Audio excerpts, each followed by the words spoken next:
sanctuaire des chimères. Je vais vous expliquer maintenant comment fonctionne le jeu. Alors d'abord, première étape, comment composer son territoire. Alors au départ, vous avez votre jeu.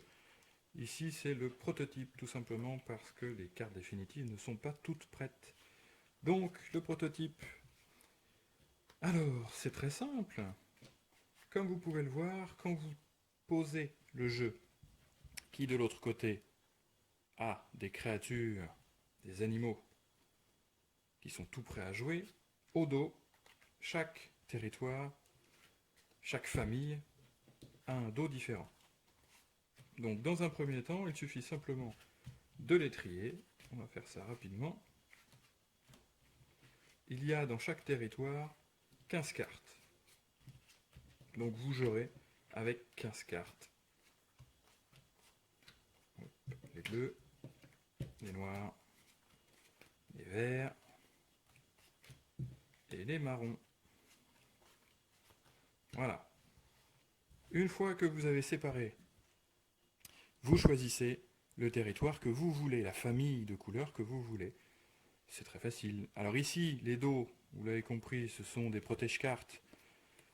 Dans le vrai jeu, ce seront ce qu'on appelle des blasons. Donc des blasons qui ressemblent au palio de Sienne, si vous connaissez un petit peu comme des drapeaux. Voilà. Une fois que vous avez choisi, vous prenez votre territoire. Votre territoire est composé, je le disais, de 15 cartes. Sur ces 15 cartes, vous allez en prendre 8. Donc vous séparez le tas de 15 en deux tas, un de 8 et un de 7, puisqu'évidemment ce ne sont pas deux tas égaux. Le premier tas de 8, vous le gardez en main, le deuxième tas de 7, vous le mettez de côté, et de côté, tourné à 90 degrés. Sur les 8 cartes que vous avez en main, vous pouvez retourner maintenant votre jeu. Sur ces 8 cartes, vous allez en prendre une première. Cette première, vous allez la mettre avec le second tas, c'est-à-dire sur la table, mais un petit peu différente. Alors on va prendre n'importe laquelle, c'est juste histoire de vous montrer. Prenons par exemple celle-ci. C'est une carte qui ne vous intéresse pas plus que ça, parce qu'elle n'est pas très forte.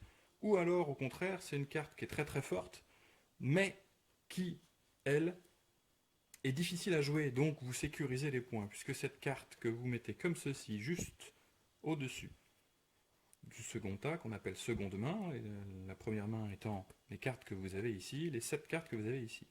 Ensuite, et la dernière étape avant de commencer à jouer, la dernière étape que je vais vous montrer ici, c'est tout simplement ce qu'on appelle la maraudeuse. Cette carte que vous venez de poser s'appelle la muche, de musser, se musser, un mot de vieux français qui veut simplement dire se cacher, et vous aurez une seconde carte à prendre ici, peu importe laquelle, mettons celle-ci par exemple, que vous allez donner à votre voisin, qui va lui-même vous en donner une.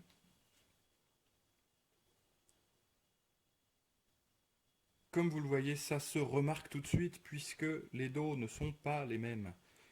Vous voyez que vous avez une carte différente. Et quand vous commencez à jouer, donc vous donnez cette carte à n'importe quel autre joueur, sachant que de leur côté, les autres joueurs font de même, ils le donnent à n'importe qui, on ne peut par contre en avoir qu'une seule, mais on doit en avoir une. Donc voilà. Donc quand vous commencez à jouer, voici la main que vous avez. 7 cartes, dont une qui ne vous appartient pas.